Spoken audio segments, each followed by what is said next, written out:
Welcome back to r/MaliciousCompliance. In this story, a terrible boss offered OP the option either quit your job or accept a demotion that would cut his pay by over 40%. OP complied and developed a kill switch that cost the company $1.5 million. Let's dive right into the video. In this video, we will cover two malicious compliance stories, but first the title story that is titled The Kill Switch That Cost $1.5 million.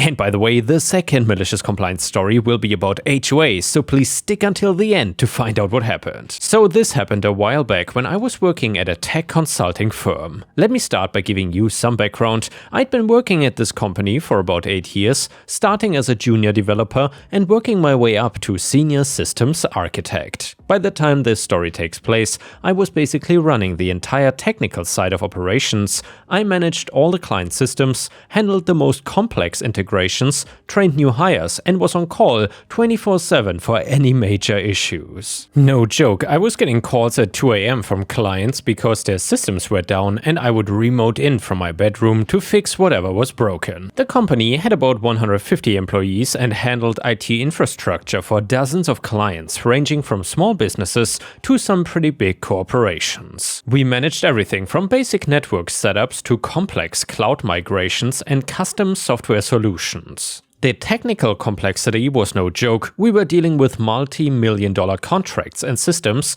that absolutely could not go down. Now, here is where our villain enters the story. About 2 years before everything went down, the company hired a new VP of operations. Let's call him Boss, because that's literally how he insisted everyone address him. Not by his name, just Boss. That should have been the first red flag, but honestly, there were so many red flags with this guy that I could have opened a flag store. Boss came from some corporate background where he had apparently been climbing the ladder by stepping on people, and he brought that energy with him. He had zero technical knowledge, and I mean zero. This guy could not tell you the difference between a router and a server if his life depended on it. But somehow he had convinced the company owners that he was gonna streamline operations and maximize efficiency. From day one, Boss made it clear that he thought the technical team was overpaid and underworked. He kept talking about how we were just sitting around clicking buttons and how anyone could do our jobs. This was particularly rich coming from a guy who had to call IT support to figure out how to change his email signature. The first few months, I tried to give him the benefit of the doubt. Maybe he just needed time to understand how things worked. I even offered to give him a walkthrough of our systems and explain what we did all day. Well, his response was basically that he did not need to understand the technical details because his job was to manage people, not technology. That attitude became a huge problem really quickly. Boss started making decisions about technical projects without consulting anyone on the technical team. He would promise clients impossible timelines, commit to features that didn't exist, and generally create chaos that we had to clean up. When clients complained about delays or issues, he would throw the technical team under the bus every single time. The worst part was how he treated the junior staff. We had several newer developers who were still learning, and Boss would publicly humiliate them in meetings if they couldn't immediately answer his questions. Mind you, these were often questions that didn't make any sense, like asking why we could not just download more RAM for a client server. But he would act like they were idiots for not having an instant solution. I found myself spending more and more time protecting my team from the boss's insanity and fixing problems he had created. I was working 60 to 70 hours putting out fires constantly and basically single-handedly keeping several major client relationships from falling apart. The breaking point started about 6 months before the main event. Boss had been getting pressure from the company owners about costs, and he decided that the technical team was the problem. He started implementing all these efficiency measures that made no sense. He wanted us to start tracking every minute of our workday in these elaborate spreadsheets. He instituted mandatory daily status meetings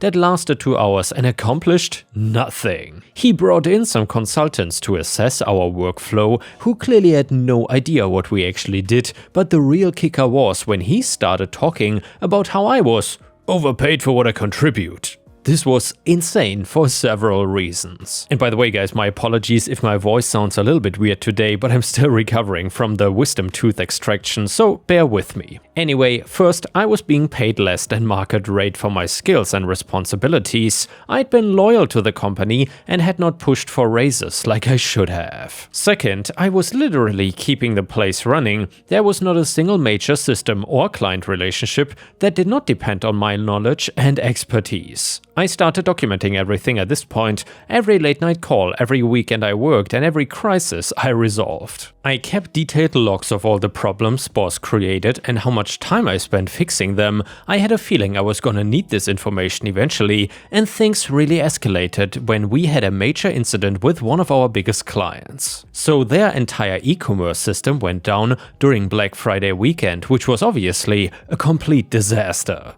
I spent the entire weekend working around the clock to get them back online. We are talking about a system that processes millions of dollars in transactions per day, so every hour of downtime was costing them serious money.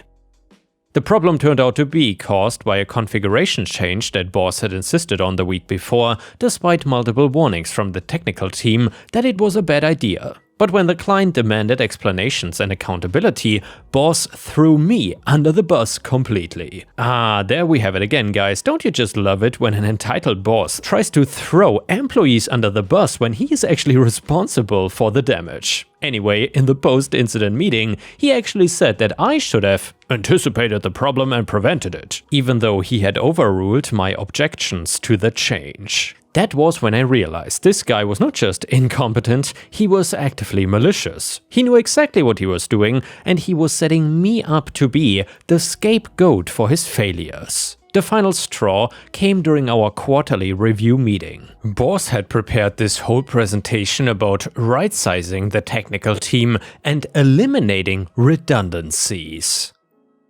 He went through this elaborate analysis showing how much money the company could save by streamlining operations. His big revelation was that I was the highest paid person on the technical team, but according to his metrics, I was not producing enough measurable output to justify my salary. His evidence? I was not closing enough support tickets. Never mind that I was actually handling the most complex issues that took weeks to resolve, or that I was managing client relationships worth millions of dollars. In his mind, the junior developer who closed 50 password reset tickets was more valuable than me preventing a catastrophic system failure. So he gave me an ultimatum. I could either accept a demotion to senior support specialist with a 40% pay cut, or I could be terminated for performance issues. He actually said that this would save the company money either way, and that maybe being in a more appropriate role would help me contribute more effectively. The demotion would have meant giving up all my administrative access, handing over all my client relationships, and basically becoming just a glorified help desk technician. And for someone who had been running the entire technical infrastructure, it was absolutely insulting. But here's the thing, I could see the writing on the wall. This boss guy was clearly trying to push me out entirely. He probably figured I would rather quit than accept the demotion, and then he could hire someone cheaper to replace me. What he didn't understand was that replacing me was not gonna be simple or cheap. So I decided to call his bluff and maliciously comply with his demands. I told him I would take the demotion. The look of surprise on his face was priceless. He had obviously expected me to quit on the spot, but I was calm and professional. I said I understood his position about costs and efficiency, and if he thought I would be more valuable in a support role, I was willing to do what was best for the company. He tried to backtrack a little, probably realizing that having me around in any capacity was better than losing my knowledge entirely, but I insisted that I wanted to follow his guidance and take the position that he thought was most appropriate for my skills. So the demotion became official the next week.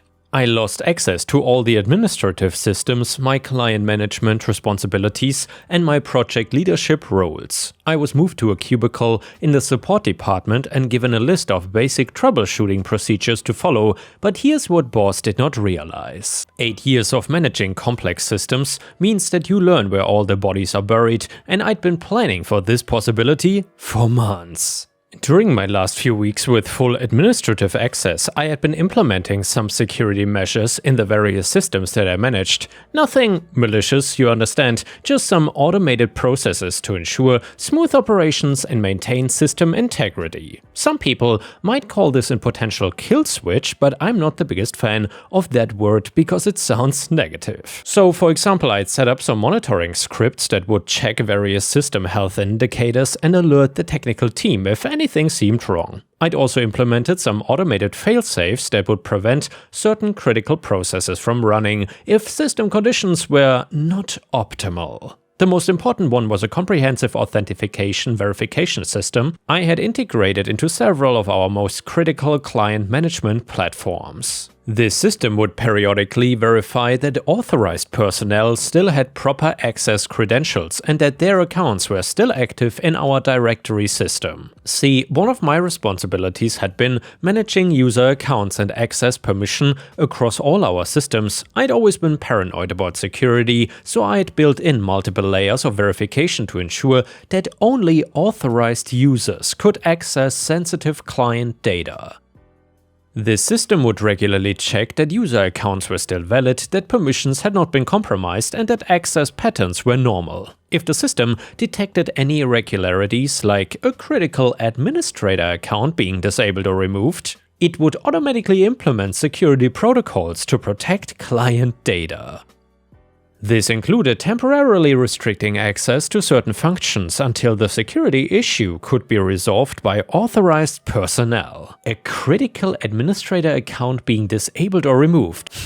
Imagine what would happen if you demote a person that was working on all of this. Essentially, an administrator getting demoted to a lower position and then not being able to access all of this stuff. I have a feeling for what's coming next here. By the way, guys, if you enjoy these malicious compliance stories, please don't forget to like the video and post some star emojis in the comments if you want to support me. Thank you so much. So this was completely legitimate security architecture, by the way. Any competent system administrator would have similar safeguards in place. The problem was that I was the only one who fully understood how these systems worked or how to manage them properly, and in my new role as senior support specialist, I was no longer authorized to access or maintain these security systems. That responsibility would have to be transferred to someone else on the technical team. But boss was so focused on the immediate cost savings of my demotion that he never bothered to plan for this transition. I spent my first few weeks in the new role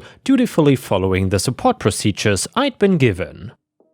And so I answered tickets about password resets and printer problems. I followed the scripts exactly as written. When people asked me technical questions that went beyond my new scope of responsibilities, I politely referred them to the appropriate team members. It was actually kinda relaxing in a way. For the first time in years, I was not on call 24/7, I was not responsible for keeping critical systems running. I clocked in at 9, clocked out at 5, and didn't think about work on weekends. By the way, guys, have you ever worked a job where you need to think about your work on weekends? To be honest, the jobs I've worked so far in my life, I always had to think about work. I mean, not 24/7, but at least on the weekends too. Especially when I was a teacher. But to be honest, YouTube, you really have to think about it 24/7, but I don't mind. Either way, I could see the cracks starting to show. The technical team was struggling without my knowledge and experience. Projects were falling behind. Client issues that I could have resolved in minutes were taking days to figure out. The junior devs were overwhelmed trying to handle responsibilities they were not even prepared for, and my boss was starting to look stressed. He had clearly expected the transition to be seamless, but it was becoming obvious that my role had not been as redundant as he had thought. He started making comments about how the team needed to step up and take ownership, but he still refused to acknowledge that maybe his assessment of my value had been wrong. Things came to a head about 6 weeks after my demotion.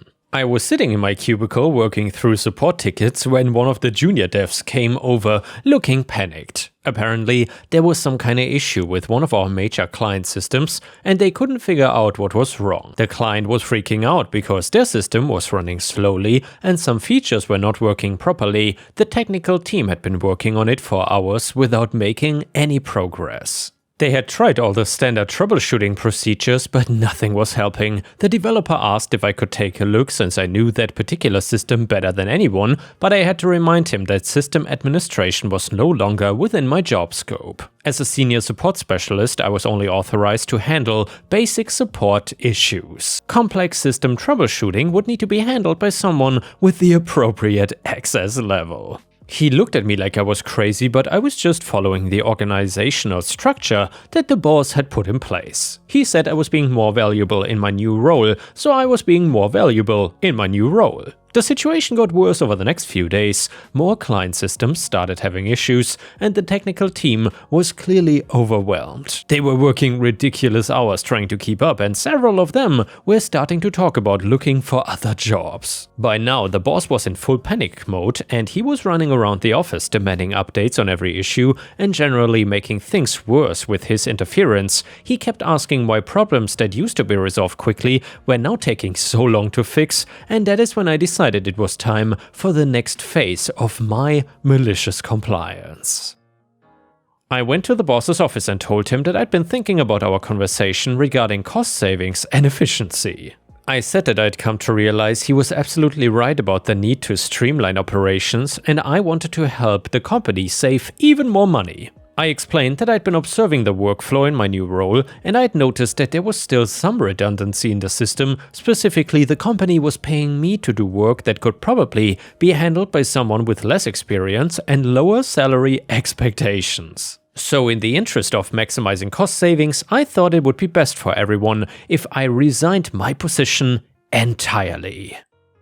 This would save the company my entire salary, plus benefits, plus office space. It was the ultimate expression of the efficiency principles he'd been promoting. The boss looked like he was gonna have a heart attack. He started backtracking immediately, saying that maybe we'd been too hasty with the demotion, that maybe there was still a role for me in a senior position. But I was committed to helping him achieve his cost-saving goals. I insisted that his original analysis had been correct. The company would be better off without me. I was clearly not contributing enough value to justify my compensation, even at the reduced level. The responsible thing to do here was to step aside and let the more efficient processes he had implemented take over. He actually tried to argue with me about it, which was pretty hilarious considering he had spent months telling me I was overpaid and underperforming, but I was pretty firm in my decision. I had learned so much from his leadership about efficiency and cost management, and I wanted to apply those lessons by removing myself as an unnecessary expense. I gave my 2 weeks notice that day. During those final 2 weeks, I continued to work diligently as a senior support specialist, following all the procedures and staying within my designated scope of responsibilities. I documented everything I was working on and prepared detailed handover notes for whoever would be taking over my support tickets. Several people asked me to provide additional documentation about the systems I'd previously managed, but I explained that those systems were outside my current job scope. The people with administrative access would need to figure those things out themselves, and that's what they were being paid for. My last day was pretty anticlimactic. I cleaned out my cubicle, returned my badge and laptop, and said goodbye to the few people I'd gotten along with. My boss was nowhere to be seen. I think he was avoiding me because he knew he had screwed up. What I didn't tell anyone though was that I'd been keeping track of something very important. Remember those security verification systems I'd implemented? Well, they were tied to my user account in the directory system. As long as my user account was active, the systems recognized that authorized personnel were still maintaining proper oversight over the security infrastructure. But once my account was disabled, which would happen automatically when my employment was terminated, those systems would detect a security anomaly. Specifically, they would detect that a critical administrator account had been removed without proper transition procedures being followed. The security protocols I had built would interpret this as a potential security breach. After all, if someone had gained unauthorized access to the system and removed an administrator account, that would be exactly the kind of thing these safeguards were designed to detect. So the systems would automatically implement protective measures. They would restrict access to sensitive functions, require additional authentication for critical operations, and generally make it much more difficult for anyone to make changes that could compromise client data. It was basically a legal kill switch for the entire system. This was not malicious code or sabotage, it was legitimate security architecture working exactly as designed. The problem was that I was the only one who understood how to properly manage these security systems or restore normal operations when they were triggered. I'd actually tried to document these systems and train other people on them, but my boss had always said there wasn't time or budget for unnecessary training. He had insisted that having one person who understood everything was more efficient than having multiple people with overlapping knowledge. So when my account was disabled on my last day, the security systems did exactly what they were designed to do. I found out what happened from some former colleagues who still kept in touch with me. Apparently, the problem started almost immediately after I left. At first, it was small things. Certain automated processes stopped working properly, some client reporting functions started throwing errors, a few integration points between different systems began failing randomly. The technical team tried to troubleshoot these issues, but they couldn't figure out what was causing them. The error messages were not particularly helpful, and the problems seemed to be happening across multiple different systems with no obvious connection. Over the next few days, the issues got worse. More and more client-facing functions started experiencing problems. Systems that had been running smoothly for years suddenly became unreliable and unpredictable. The real crisis hit about a week after I left. That is when the security verification systems fully activated their protective protocols. Several major client management platforms suddenly became inaccessible to most users. The systems were still running, but they were requiring additional authentication steps that nobody knew how to provide. Critical administrative functions were locked completely. The technical team was in full panic mode. They had never seen anything like this before, and they had no idea how to fix it. They tried everything they could think of, restarting servers, rolling back recent changes, even calling in outside consultants, but nothing worked. What made it worse was that the problems were intermittent and seemed to follow patterns that nobody could understand. Some functions would work fine for hours and then suddenly stop working for no apparent reason. Others would work for some clients but not others, or work from some network locations but not others. Boss was absolutely losing his mind. He was screaming at everyone, demanding immediate solutions and threatening to fire people if they couldn't fix the problems. But the technical team was completely overwhelmed and out of their depth, and that is when someone suggested that maybe they should call me for help. After all, I had designed and managed most of these systems, so I might have some insight into what was going wrong. My boss initially refused, saying he was not gonna reward me for leaving by paying me consulting fees, but as the problems got worse and clients started threatening to cancel their contracts, he finally swallowed his pride and had someone reach out to me. I was actually expecting this call. The person who contacted me explained the situation and asked if I would be willing to come back as a contractor to help resolve the issues. They were desperate and willing to pay premium rates for my time. I listened carefully to their description of the problems and told them that it sounded like a complex security issue that would require extensive analysis to understand and resolve. I explained that this kind of work was very specialized and time-sensitive, especially given the potential impact on client relationships, and then I quoted them my consulting rate, $500 per hour with a minimum commitment of 200 hours and full administrative access to all systems. Damn guys, I really want to become a consultant now. The total cost would be at least $100,000, and that was just to diagnose the problems. Fixing them might cost additional time and money. There was a long silence on the other end of the call.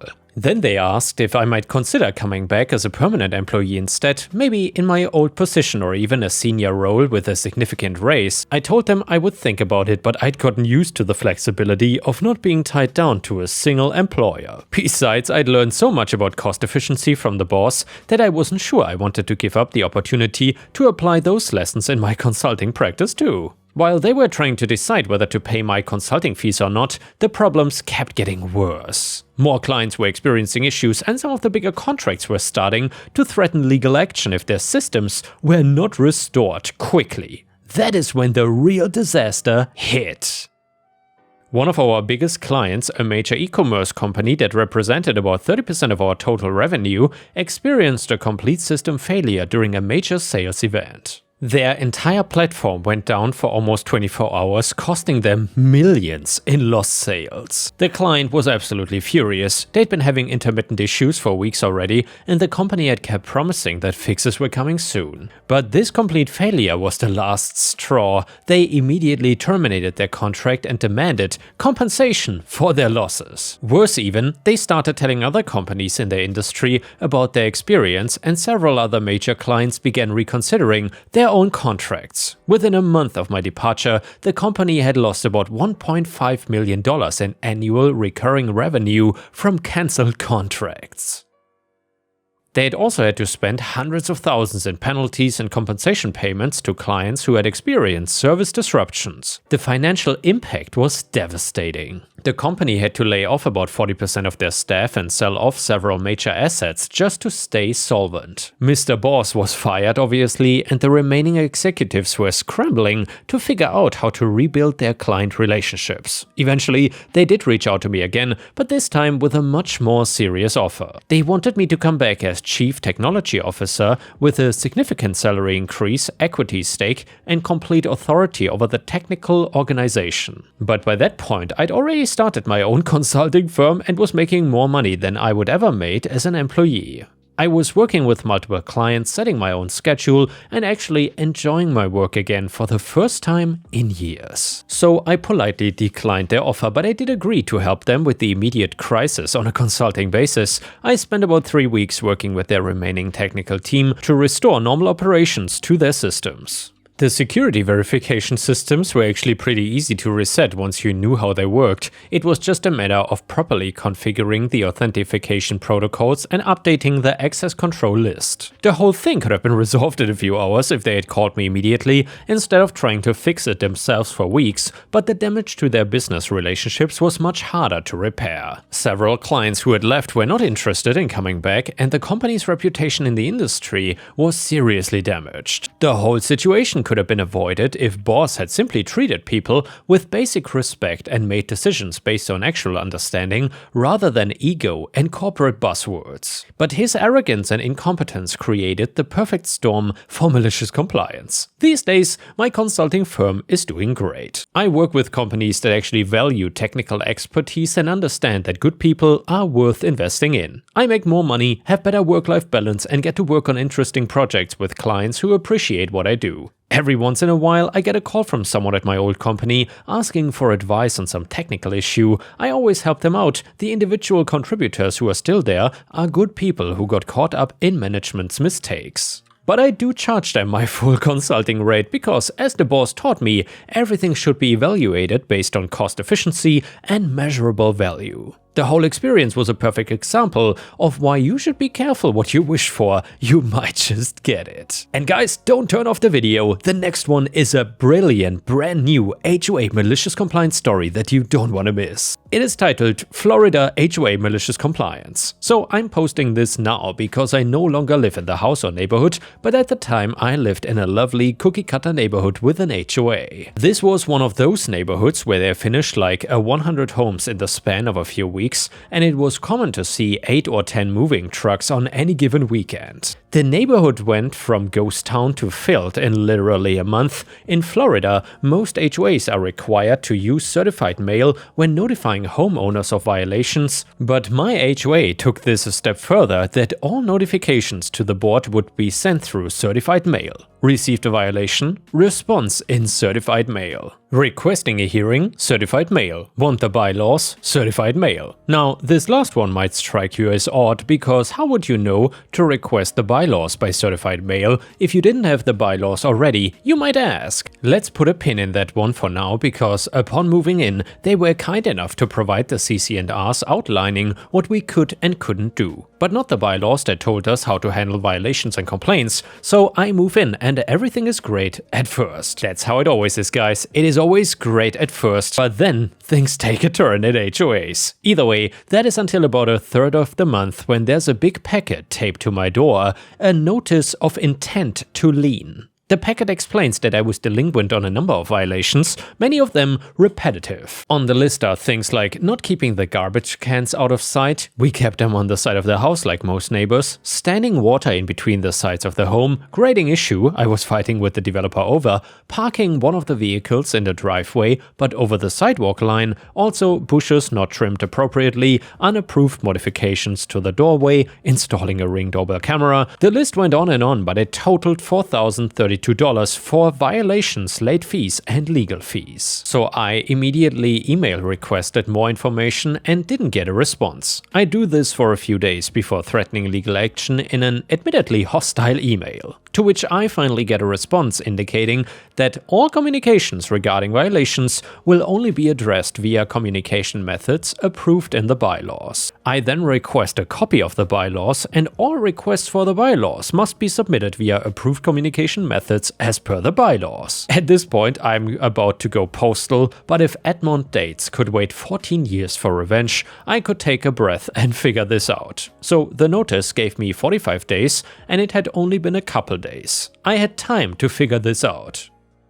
Little known fact about developers and HOAs in Florida: the developer is the one that drafts the initials, CC&R, bylaws and legal documents and then hands it over to the board. My developer, whose name starts with D and ends with a word that sounds like Schmorten, was already on my crap list for a number of issues, including the improper grading. When I emailed my contacts requesting a copy of the bylaws, I don't think they wanted to add to the growing list of crap I was vehemently emailing them about already, and I had a copy within minutes. That is when I found the certified mail language. Now the wheels were turning, because it stated that all communication was to be by certified mail. Each notice of failure to cure and the late fee, certified mail. Everything. I had 8 unique violations plus repeat violations over a period of 9 weeks. At a minimum, I should have received like 22 notices via certified mail at around $7 a pop. And cue my malicious compliance. Or my revenge. I mean, malicious compliance was two-pronged. My morality has developed to a fashion that if you want to wrongfully take from me, I am willing to spend just as much as you want to fight you. They wanted $4,000 from me? I was willing to spend a good amount of that just to F with them. I took off 2 days from work and prepared a little game of FAFO. So step number 1 was to draft a single page, no personal details, but explaining my situation and warning any neighbors going through something similar what the bylaws indicated, and that all homeowners should immediately request a copy of the bylaws via certified mail. I provided the board address, the language to include, which stipulated that the response from the board, even if it was a copy of the bylaws, was to be by certified mail, meaning a printed copy of the bylaws, which was 29 pages. I also encouraged anyone fighting infractions or having received a notice of intent to lien what to do. I printed about 150 copies because that's how many houses were in the neighborhood. I roped in a few close neighbors and we stuck a notice on about every door. Step number 2 was to fight each violation individually. I drafted a template language indicating that I was refuting each violation. Some more boilerplate language on why I was refuting it, and the coup de grace. A final addendum formally requesting copy of receipt of delivery for each notice having been delivered via certified mail as per the bylaws. I customized each one specifically to the violation and copied in any specific language from the CC&Rs that proved I was not in violation, and sent 23 certified letters, 22 for violations and an extra one that was a notice of contest for the lien. And well, here's another little tidbit about Florida law. HOAs operate under something called rebuttable presumption, meaning any request for official records had to be responded to within 10 business days. I sent the letters on a Thursday, and each letter included a request for official records, a copy of the record of delivery, and they had 2 weeks. About a week and a half later, I got a very strongly worded email basically saying all of the violations were valid and that I had another 25 days to comply or they would pursue the lien. I responded tersely, all communications regarding violations must be done in approved communication methods as per Article 9, communication methods as per the bylaws. They had a few days to draft a response and include the records I requested and mail them to me certified and individually as per the bylaws. But they never did, so I sent 23 more follow-ups indicating they had violated the Florida Homeowner Association Act breach of the bylaws and intended to pursue legal action if they didn't cease and desist. I wish I could tell you I know what happened to them during that time frame or what it was like for them, but we heard from a man married to one of the board members that something like 100 of the homes requested a copy of the bylaws via certified mail, on top of the fact that they had active liens on several homes for violations, as well as 20 more homes that had been issued a notice of intent to lien. Everyone was now fighting them via certified mail. In the end, the HOA had a change of members that resulted from the legal fees and expenses incurred by having to respond to each violation via certified mail, drying up the reserve. It turns out that the board had not sent a single notice of violation via certified mail, and in most cases had never notified the homeowners at all, and assumed the threat of a lien would just get them to pay whatever fines there were. Why were they doing this in the first place, you might ask? Simple. There was an undeveloped lot of land at the front of the neighborhood facing a main road, in front of the homes of the first people to move into the neighborhood, and coincidentally where most of the board members lived. The developers had held onto the plot and were intending to sell it to a commercial developer, but had offered to sell it to the neighborhood at a premium. These scumbags did not want a gas station going up in front of their homes and were racking up violation fees from their neighbors to afford the purchase through the HOA. The lien on my home never materialized, and while I never admitted it was me, word must have gotten around because within 2 weeks the developer who had been dragging their feet for months on my complaints did everything. My entire house was regraded on both sides with French drains put in for added measure, the sides were completely resorted and everything else taken care of. I only stayed there for like 8 months total before an offer came in that made me give the finger to short-term capital gains and peace out. All in all, I sent 46 certified letters. I think I spent like $350 and 2 days of PTO, the best money I ever spent. And now guys, let's read another brand new story from r/MaliciousCompliance, which is super satisfying. It is titled, "Roommate broke my can opener, so I bought a new one that I knew I could figure out how to use." So I rent rooms out in my house. I generally do it with friends or friends of friends, and a couple of years ago I had this roommate who was the ex-husband of a friend of mine, and I felt sorry for him, so I gave him a discount on rent. He still fell behind, but that's a totally different malicious compliance story. However, he was the worst roommate I ever had for many reasons, but for this account, he was pretty much living off of canned food when he was not stealing my food. And he used my can opener every day, and well, he broke it. And he came to me and told me that as a landlord, I needed to get a new can opener. Before I get to the malicious compliance, let me add, he was very proud of his Harvard PhD. He didn't use it in his minimum wage job, but he never avoided an opportunity to remind me that my PhD was from a state school and his one was from Harvard. Note, I was working in the career that used my PhD knowledge, and the program I went to has several Nobel laureates. And I've worked with some of them, and my roommate was pretty much a failure in life and had slipped into leeching of others to survive. Clearly, he had no marketable skills. Anyways, for the malicious compliance, I bought a new can opener, but I got one that is really tricky to use. It basically works like an electric can opener, but it's manual, and I knew there was no way this incompetent roommate would be able to figure out how to use it. And well, I was right, he couldn't. I would find mangled cans in the garbage, not even recycling. Guess that Harvard PhD didn't work. He came to me and asked how to use the can opener. My response, a guy with a Harvard degree should certainly be able to figure that out on his own. And yeah guys, I hope you enjoyed the malicious compliance stories. Please don't forget to subscribe if you haven't already, and I will see you again tomorrow.